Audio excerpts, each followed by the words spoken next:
Welcome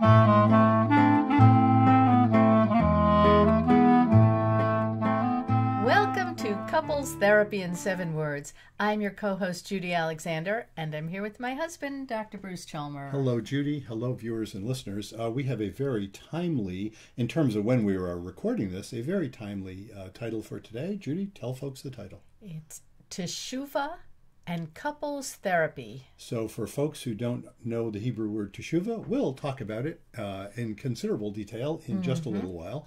But first, a word from our exciting things that we have to share with you. Starting with, what should we start with today, Judy?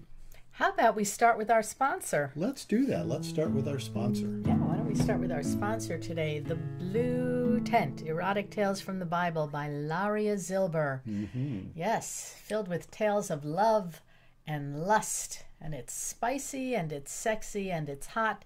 And if you want a hot erotic experience of reading, Blue Tent. Absolutely. And let me put in a plug for some presentations we are scheduled to do. We are recording this on September 22nd, 2023. On October 15th at Ohavi Tzedek Synagogue in Burlington, Vermont, if you happen to be around then.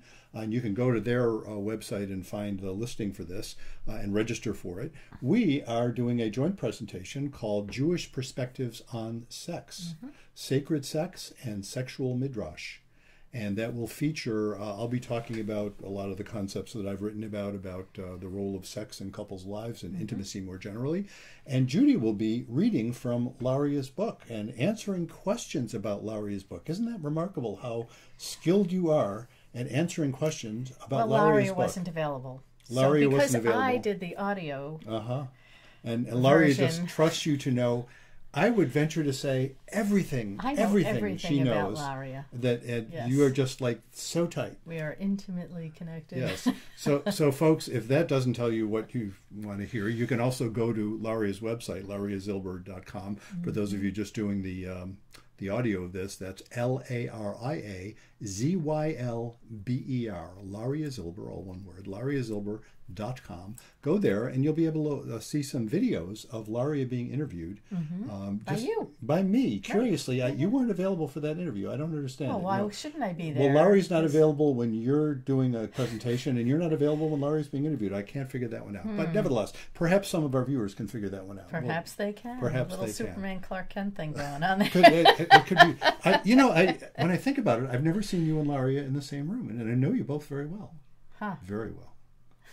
I haven't told you, but that's another story. Anyway, moving right along. I don't really have to do Teshuvah for my very intimate relationship with Laria. I think you'd probably be okay with it. I think I would. I think you would, yes. So, moving right along. Let's plug some other books. Let's plug some other books. Right. We have Reigniting the Spark, Why Stable Relationships Lose Intimacy and How to Get It Back, or as we call it, the book that launched this podcast. Absolutely. It's been out now for 3.5 years, and that people still seem to be buying the thing, which is kind of nice. It is nice. And my more recent book. And yes, we have It's Not About Communication, Why Everything You Know About Couples Therapy is Wrong. I was looking at our podcast statistics. I think I mentioned this to you the other day. And I noticed if we go over this is number, I think is 132, something like that. And if we go over all of them, the most popular ones in the top 10, there are 2 of them. One of them is called It's Not About Communication, and the other is called Why Everything You Know About Couples Therapy is Wrong. And I realized you could say, well, that is kind of why I titled the book the way I did, because those are so popular. That makes sense. That was not mere coincidence. That makes sense. So let us get into our topic for today, Teshuvah and couples therapy. Would you like to define for folks or talk Well, we some might about have different what is the takes word? on Teshuvah. I hope we will. It'll be more interesting if we do. Go for it. Okay, so Teshuvah means like returning, right?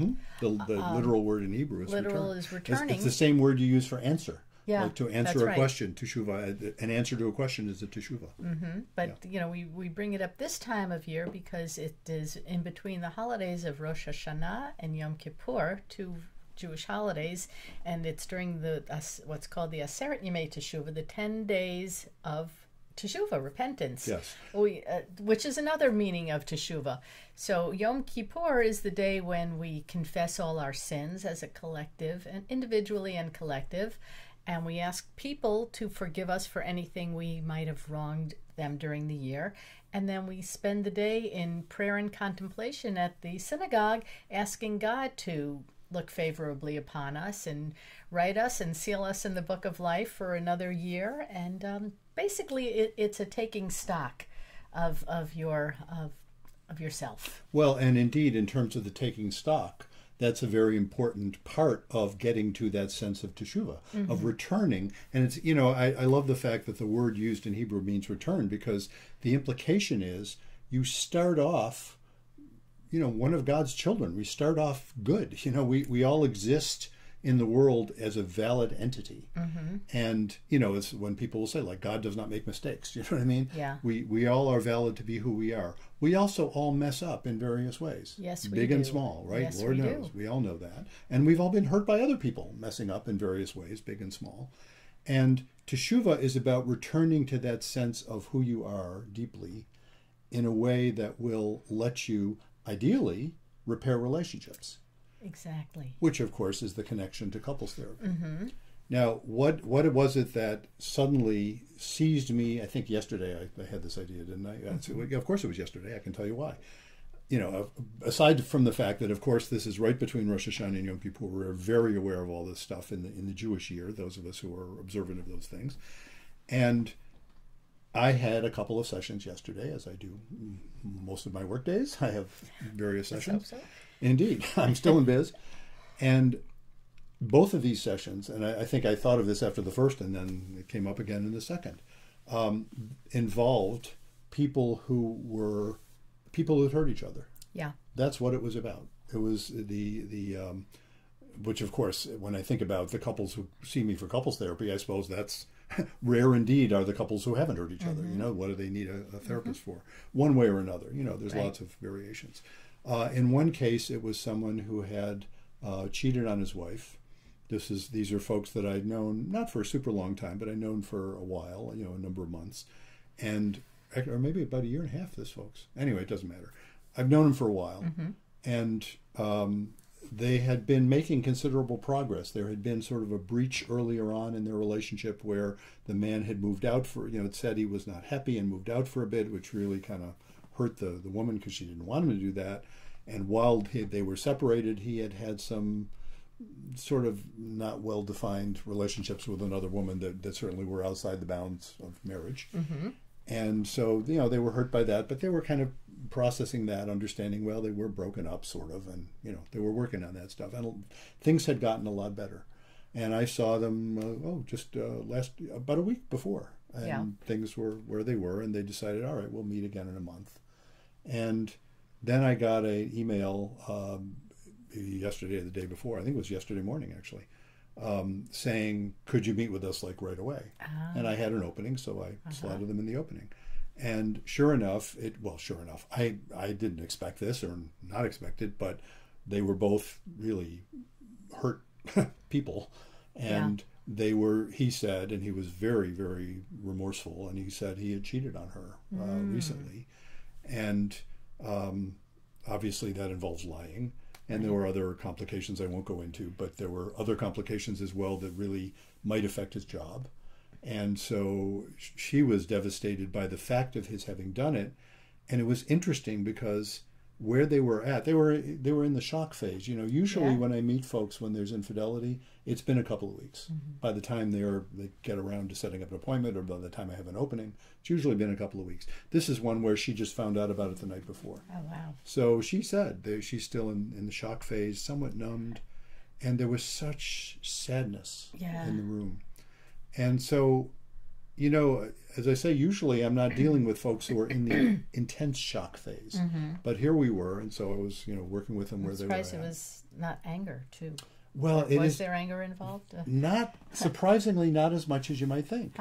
And part of that was the work they had already done processing the earlier stuff. Don't get me wrong, she wasn't feeling like, well, I can handle this, no biggie. No, she was really very hurt. Yeah. And again, she said somewhat in shock. Yeah. But she said it isn't even so much about the anger at this point. And that's, again, because she'd already had reason to not be sure she could trust him. But they had been getting better And so it was in that place of faith, really, that I often talk about in talking about infidelity. She was at this place of saying, and he was too, by the way, they were both saying, we got to figure this out. And he, in particular, said, I got to figure out why I'm doing this. It's crazy. Because he obviously loves his wife and doesn't want to lose his family.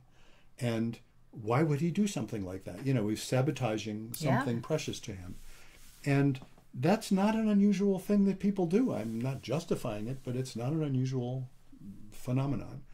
So here we are, and we're talking about these things. And I said, and have I said this sort of thing before? Yeah, I'm sure I have. But anyway, I said, you know, you happen to be consulting me at a really interesting part of the Jewish year. Now, these people are not Jewish. Mm-hmm.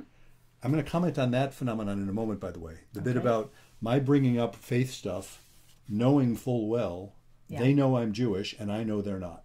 Okay. That's an interesting phenomenon right there. I'll come back to that in a minute. Okay. Anyway, so I said, are you familiar with the Jewish year?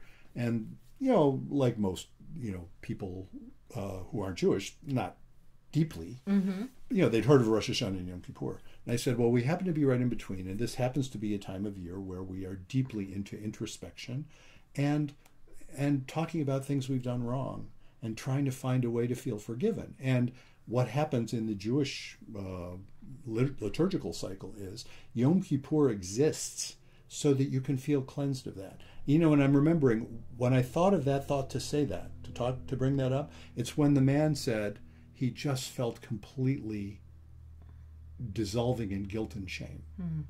He just felt so horribly guilty, you know. And I was commenting, well, of course he feels guilty because he did something wrong. I mean, that's appropriate. But that notion that, you know, that he was expressing the sense of how can it be possible, he didn't say it in these words, but how can it be possible for him to feel like he's a decent person again, having hurt someone he loves this way? Yeah. And so I said, you know, every religion has its, using a funny term, has its technology of forgiveness. And I asked them, you know, what were your backgrounds? And his was Catholic. Yeah. And he wasn't much of a practicing Catholic anymore. So it's not like he's going to confession every week. No, he's not. Huh. But I said, you know, it's amazing, speaking as a respectful outsider, I'm not Catholic, obviously, but as a respectful outsider, that particular technology of forgiveness is amazingly powerful. Yeah. That you get to go in a ritual way, talk to a priest, and I think it's kind of cool that the priest doesn't even have to be a particularly great guy. Yeah.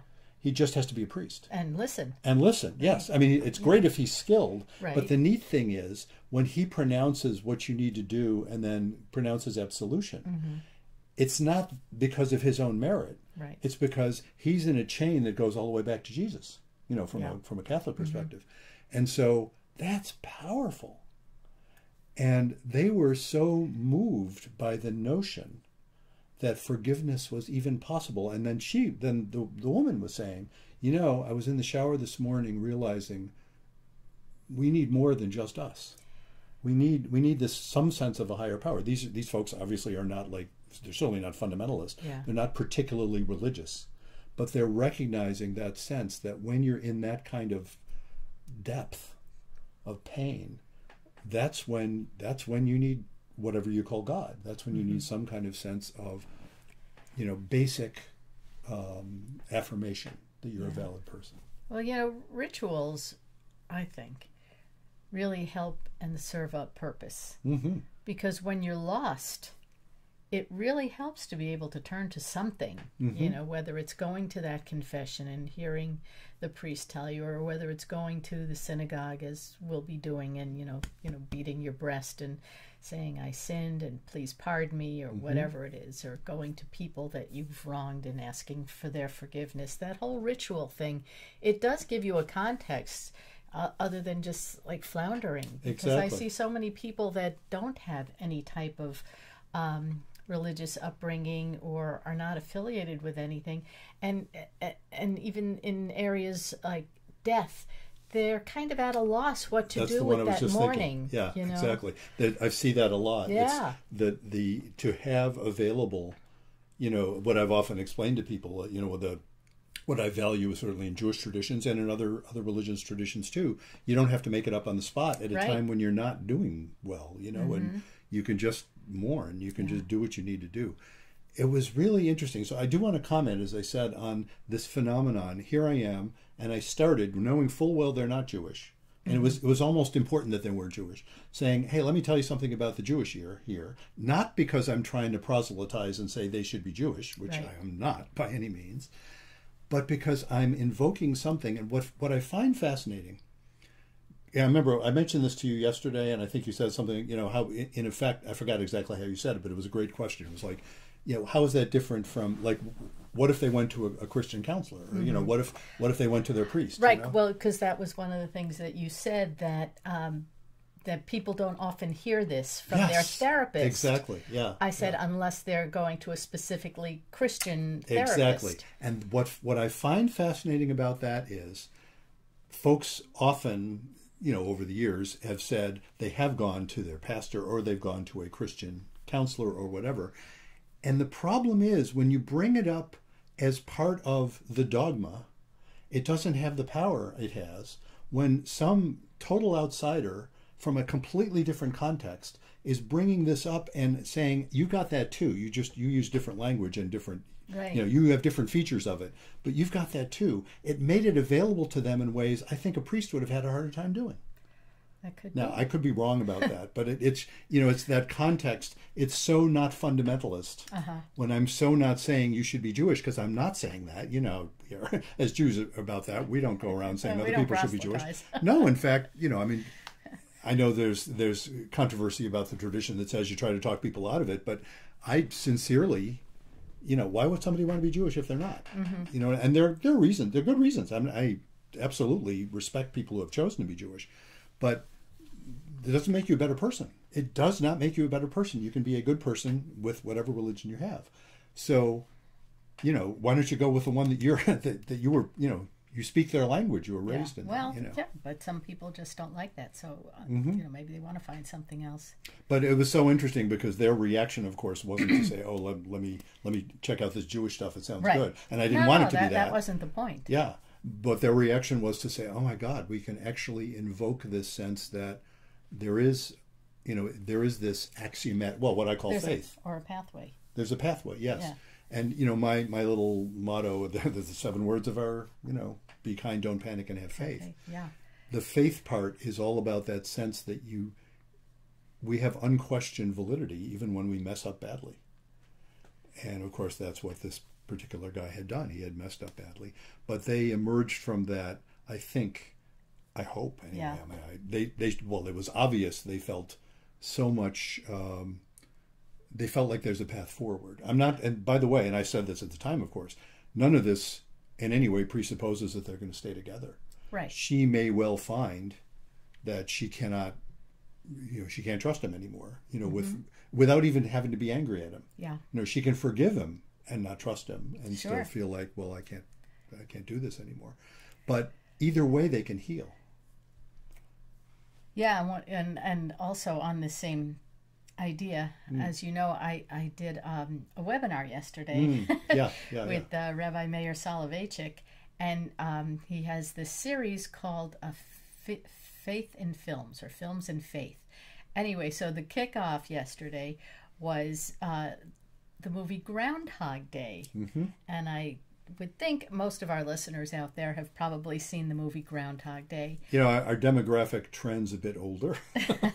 Well, even younger people. I know my kids have seen it, and a lot of people have seen it. It's a great movie with Bill Murray and Andy McDowell. And if for the two of you who haven't seen the movie, Bill Murray is this burnt out, sarcastic, angry weatherman, and he's in Pittsburgh, and he's being sent to Punxsutawney, Pennsylvania every year to cover the Groundhog Day. So he keeps waking up in the same day over and over. He's living this one day over and over again. And he's aware of it. He's which aware is an interesting of it. Thing. Nobody else is. Yeah. And at first it's a little bit kind of cool, but then it becomes a little creepy, and then he realizes that I can kill myself, I can rob banks, I can do all this horrible stuff, but as he's going through this process of living this same day over and over again, he starts becoming a better person. and realizes that there's more to life than being angry and mean and putting people down. And when he starts getting involved in the community and in people's lives, it's transformative. Yeah. It is. And of course, Rabbi Soloveitchik, and you heard the seminar. I didn't hear that. Yes. He said when he gets to the point when he finally blesses the day rather than curses the day, when he blesses the day, that's when he's able to move forward. He escapes the curse. Yeah, and that's what that's about. Yeah. I'm all verklempt. She's all verklempt. Yeah. For those of you who can't see, Judy's all verklempt. Now I'm getting all Well, you can hear it in my voice too. Yeah, and it's really beautiful. I think I mentioned when you told me that yesterday, that reminds me of the rhyme of the Ancient Mariner. As soon as he could bless life, the albatross falls from his neck. And it's that sense that Teshuvah is all about that sense of being able to, oh God, I'm going to get old. Tissue. It's being able to bless life. It's being able to recognize the beauty in life, even in the presence of inevitable suffering. Right. That you can find, well, I'm going to go back to Viktor Frankl. I've quoted a few times recently because I reread his book, A Man's Search for Meaning, recently, that you can find meaning in suffering, and that is that sense. That's how you escape the curse. Yeah. Well, it's funny. I know one of the things I've told you that I've been also listening to a podcast with Anderson Cooper on grief. Yeah. And a lot of his guests brought up Viktor Frankl. Sure. And Man's Search for Meaning. That book came up in a lot of the podcasts. Yeah. I for listeners, I recommend it. I mean, it's sort of like saying I think Bach was a good composer. Everybody recommends. You don't need me to recommend it, but I will note it's funny because I reread it for the first time in roughly 40 years. I think I read it when the 1982 edition came out or whatever it was, and it's dated. You know what I mean? It reads dated, but the core of meaning in there and his discussion of meaning is so. I find it so moving and. Right, and for those not familiar with Viktor Frankl, he's a concentration camp survivor. He survived Auschwitz, and the odds of that, he quoted the statistic in his book. I mean, if you think about the number of people who went where he went and came out of it alive, it was about 1 in 20 or something like that. And his family was killed, right? His family was his wife. His wife died, and his parents as well. Right. And he only stayed. He could have come to the United States, but he only stayed in Vienna because his parents were there. So he had the chance to, right before the war started, he had the chance to get out, before Kristallnacht, actually, even. And, but he stayed and ended up in Auschwitz and, gave the world that set of ideas. His branch of therapy he called logotherapy. That some of that part is the dated part. He was a Vienna psychiatrist in the 1930s. So there was Freud and there was Adler and there was Viktor Frankl, a young man psychiatrist there, and he had his way of doing it, which was very much in relationship to their ways of doing it. And it kind of reads old, but the meaning part is really deep. So let me just throw in a couple other things about the notion of Teshuvah and couples therapy. So what is couples therapy all about? What is the point of it? There's many ways you could say that. Some people, what would you say? How would you say that? Like, what's couples therapy for? Well, couples therapy is to improve your relationship. If it doesn't have to be, it doesn't have to be infidelity. It just could be you're talking over each other. You're not listening to each other. And you might be listening, but you're not understanding the other's point of view. You're not taking it in. You're not empathizing with them. So I think the whole thing with Teshuvah and couples therapy is being able to recognize what you're doing and how it affects your partner. And how do you move on from that, and how do you heal the hurt that you may have caused that person, and thereby doing damage to your relationship? And I think that's what the role of Teshuvah in particular is particularly in those ways that people. Well, that was the other couple I talked to yesterday around where this came up, where different story didn't happen to be infidelity, but it was. Ways in which they had stopped being able to hear each other a lot. The wife's experience was that the husband would be, he he would kind of lose his cool. There was no violence involved. She wasn't at, at physical risk, but he would lose his cool and not hear her and get angry at her. And so she started being afraid to bring stuff up. And of course, then she realized, well, she doesn't have to be, because she's not at physical risk. She'd bring up how he talks. And of course, his experience was no matter what he said, it was wrong. Yeah. He was saying it wrong. And so he became, and he was describing it. They're both, as is true of the vast majority of the folks I work with, they're very insightful. He was recognizing that, he any interaction with her he goes into, he's already like really tense. She picks that up, and the anxiety level just builds. It builds, and it cycles. It feeds on itself. So what he was recognizing for him was that what he carries with him from his childhood is deep, deep shame. He was constantly being shamed by his parents, put down in various ways, and he realized that makes it hard for him to hear when he's, I brought up my bit about the golden key that solves all, problems, which is the ability to be mildly annoyed, it's funny, but it's also not a joke, Right. It's like, as opposed to taking that as this indictment of who you are or this horrible thing, just to be able to hear your partner's a little out of sorts and so they're a little bit short with you and relax, that's not so easy when you're very hypersensitive to ways that somebody is viewing you as not good. So I have lots of folks where that's the issue. Teshuvah is all about, oddly enough, recognizing your own inherent worth.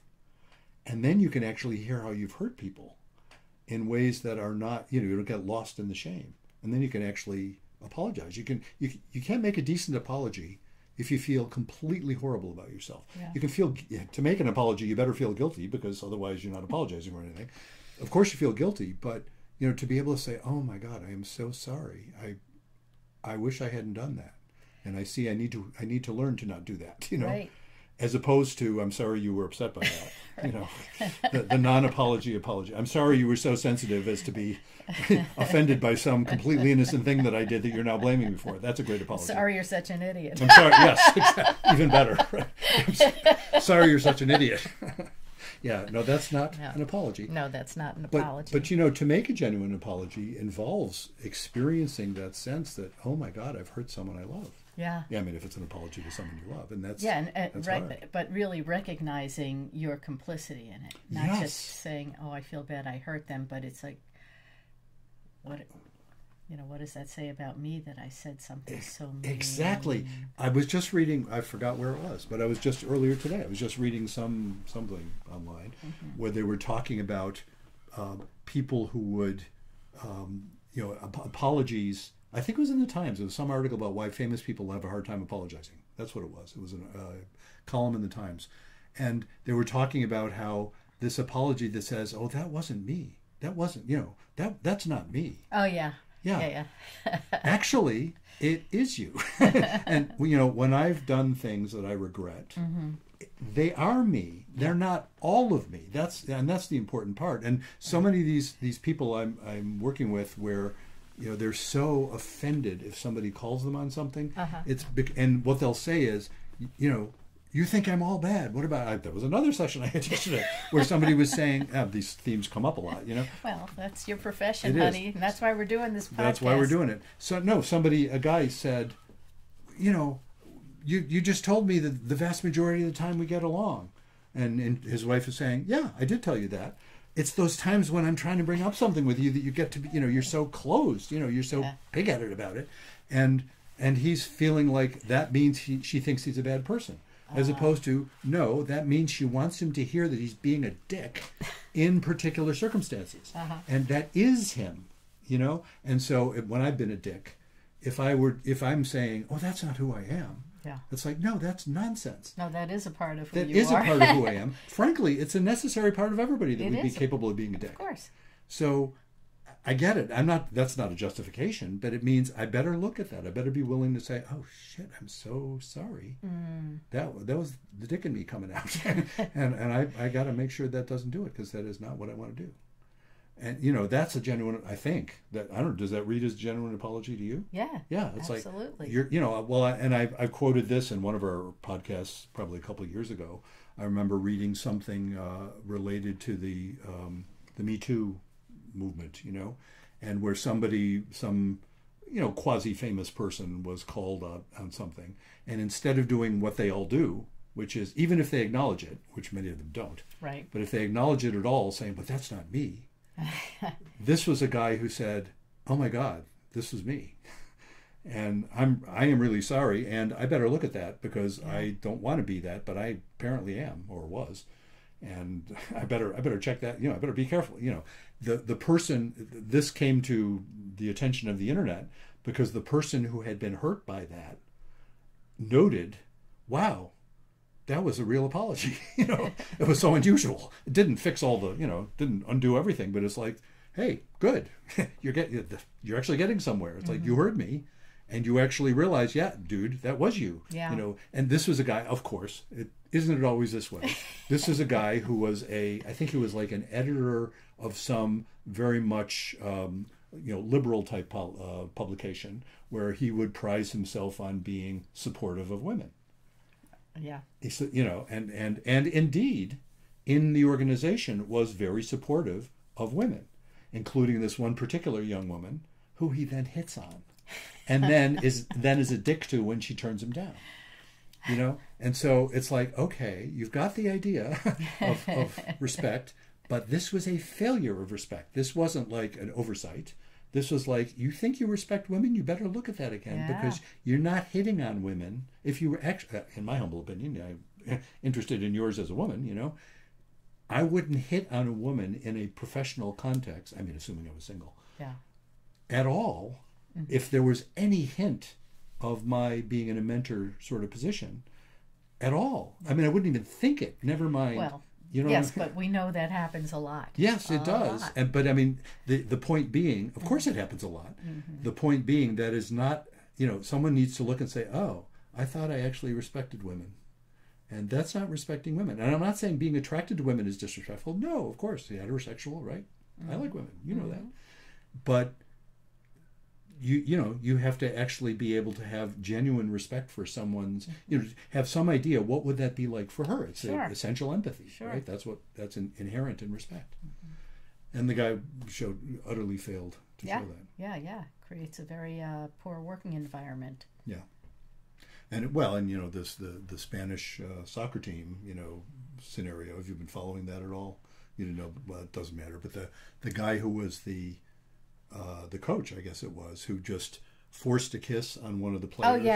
And doubled down. I mean, it not only didn't acknowledge, but just, and at least he was honest, I suppose. The doubling down implies there's nothing wrong with a man forcing a kiss on a woman who doesn't want it. Right.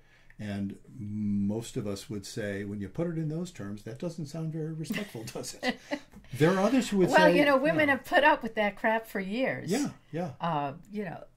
It's only recently in modern times that women have any agency. We were once the property of men. Well, and I've noted and this, in some countries still are. Well, I've noted this statistic. I remember when I was preparing my, Reigniting the Spark, I was researching that. It was not until the early 1970s that the last state of the United States made marital rape a possibility. Right. Because prior to that, it was an oxymoron. Right. If they were married, the man had a right to sex with his wife, and she couldn't turn him down. So if he forced it on him, that's tough for her. Yeah. And that changed, but that recently. Yeah, and the expectation was that women would put up and shut up. Yeah. Whether it was a boss making a pass, or being passed over for promotions for jobs because some man came along, or because she wouldn't put out. Mm-hmm. Well, that's what we women have had to put up with for a long, long time. And what went along with that, and again, I didn't study carefully the responses of this, that Spanish coach guy, but what goes along with it is a sense that it's not merely that he doesn't think it's disrespectful; he thinks it's okay. Yeah, you know what I'm saying. Yeah. In other words, he thinks women want it, right? And if they don't, there's something wrong with them. Right. Yeah. And that's the part that is. So until he can do the Teshuvah. Yes. The work that it takes, then he can't. Then any apology is empty. Exactly. Yeah. And Teshuvah. So let's bring it back around. Let's return to returning here. Yes. Yeah. Teshuvah indeed is all about that sense of, I guess I'll throw in the notion of empathy has to be part of it. The notion that, okay, how I want to be with other people is in a way that is responsible, which means taking account of how I think they might feel, even though I can't know for sure. And that is that requires some ability to reflect on your own behavior, which is what this period of time in the Jewish year is really all about. Reflection. Reflection. Good word. Yeah, absolutely. I think that was the word I was grasping for earlier that didn't come to my ancient brain. Yeah, Yes. And reflection, even, if you think about that metaphor of reflecting, it's like looking in a mirror, it's something coming back to you. And in the brain, that's how the neocortex works. Yeah. I remember learning about that decades ago, probably before parts of the brain had evolved, actually. That's how long ago I was in graduate school. I'm joking slightly about that. But in terms of how signals in the parts of the brain that, for example, the limbic system, are much faster because they're closer. Yeah. And the neocortex is built on top of all of that.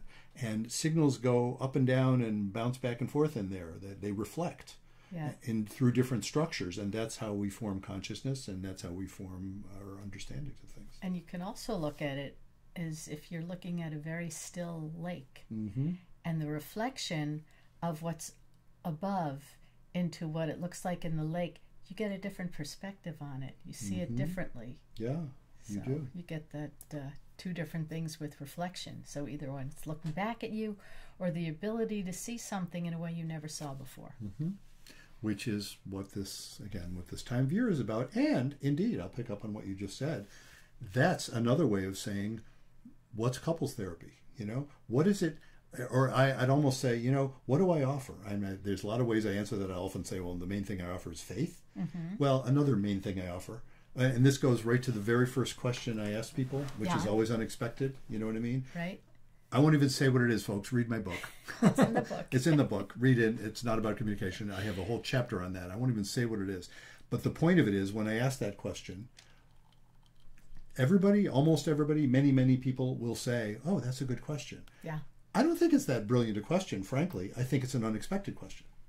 That's why it's a good question. It gets them to think. It gets them to, exactly. It's like they're thinking I'm going to say what's wrong. Yeah. Or, tell me about yourselves. Right. Which is a perfectly valid thing to say.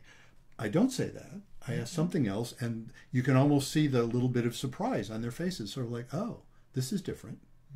And what I am providing is a third party who is, I was explaining that to a couple you're asking them yesterday to reflect. I'm asking them to reflect, precisely. I'm doing things that they're not expecting. I'm getting them out of the ruts that they're in terms of their narrative ruts that they're in, because I'm introducing things that sometimes out of left field that, well, another thing I talk about in my book is the fact that it's like improv theater. Yeah. You never know what's going to happen. I don't know. I don't go in with a list of questions. I don't go in with a plan. I joked about that. I'm so glad at this point, folks. I think I mentioned this in one of my podcasts. I'm no longer accepting insurance.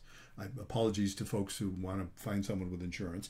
I still have some openings. If you anybody listening to this, if you're not somebody who's an acquaintance or a friend. If you're interested in seeing me, you can go to my website, brucechelmer.com, and check it out. But that phenomenon of where was I going with that? I was going somewhere brilliant with that. Whatever. Not taking insurance. Oh yeah, thank you. Not taking insurance. And what insurance wants, if they were to do like an audit of your notes, is they need to see a treatment plan. Yeah. And I was saying, well, the only trouble with doing a treatment plan for couples therapy is it's not treatment and there's no plan. Other than that, no problem. And I used to do it. I mean, I could craft the language, but it's not treatment because these are not medical issues mostly. Right. And it's not planned because you're responding to people on the fly, ideally in different ways from how anybody's thought of before. That's why it's like, it's almost like the insurance companies want a formula. Yeah. How many sessions do you think you're going to need with this person, right? Well, and they used to, managed care used to make you fill out a Mother May I form every X number of sessions. And after a few years, they dropped that because they were spending a massive amount of money and getting absolutely nothing from it. It wasn't making for fewer sessions. It was making for pissed off therapists, often pissed off clients, and pissed off people on the other end of the phone. I felt bad for the people that I would have to talk to sometimes. Put up with, deal with all this. Oh, it was ridiculous. Stupidity. And yet, let me put in a word for the insurance companies, believe it or not. I don't blame them. If what you're going to do, for example, is a treatment for a bad back, I don't blame them at all for insisting on a treatment plan. If what you want to do is treatment for diabetes, they know a lot about how diabetes is treated, and they're flexible enough to know, yes, sometimes there are complications. Well, like you said, for medical stuff, yes. For medical stuff, it makes sense. Sometimes. For treatment for COVID, they know enough now to, here's the course, here's why we'll pay for Paxlovid. Right, you have strep throat, you get an antibiotic. Exactly. Hello. And if you don't, you don't. It's not couples therapy, so no. Couples therapy, you can have a couple that comes in and 2 times you see them and they're like, oh, great. Okay. Well, exactly. And other times it's like years and they're just not getting there. So about 10, 12 years ago, one of the insurance companies decided, of course, because everything has to be with metrics, so they decided they were going to sort of try and rate the people who they're paying, which again, I don't blame them. Well, they're they have paying to justify. Right. I don't blame them for that. But what they did was they had it so that if you saw people too many times, that was bad. Yeah. But if you saw a person for 1 session or 2 sessions, they said, oh, you didn't engage with them, so that was bad. And I have had people that have come in and they've had 1 session, they said, oh, this was really helpful, thank you, and they're done. Right. That does happen. It does. And it was just hilarious. It was just so ridiculous. So for all of that, I'm glad to be done with that sort of thing. But listen, this was the devil's bargain. Mm-hmm. I know this was the devil's bargain that psychologists and other therapists made 30, 40 years ago, saying, well, we want to take insurance too, so we're going to pretend to be medical doctors, which we are not, nor should we be. And the medical model does not work at all for couples therapy, and doesn't work well even for individual therapy for most things. And so there we are. So Teshuvah and couples therapy. Teshuvah and couples therapy. I want to wish all of our viewers and listeners, in Jewish terms, what we would say this time of year is Gemar Chatima Tova, which is to say, may the final seal be good. Right. And have an easy fast if you're fasting. Somkal, yes, have an easy fast. And for those of you who are not Jewish, may you be able to reflect. Mm-hmm. And if you're in couples therapy or considering couples therapy, that's what a lot of it's going to be about. So let's just briefly plug our products again, just to mention them. Yeah, well, we didn't mention.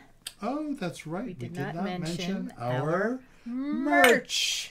We have beautiful merchandise available on our website, ctn7.com. And for those of you who are watching this, we're holding up our beautiful Couples Therapy in 7-word mugs with our logo on one side and our motto on the other. Be kind, don't panic, and have faith. In the 11-ounce and 15-ounce sizes.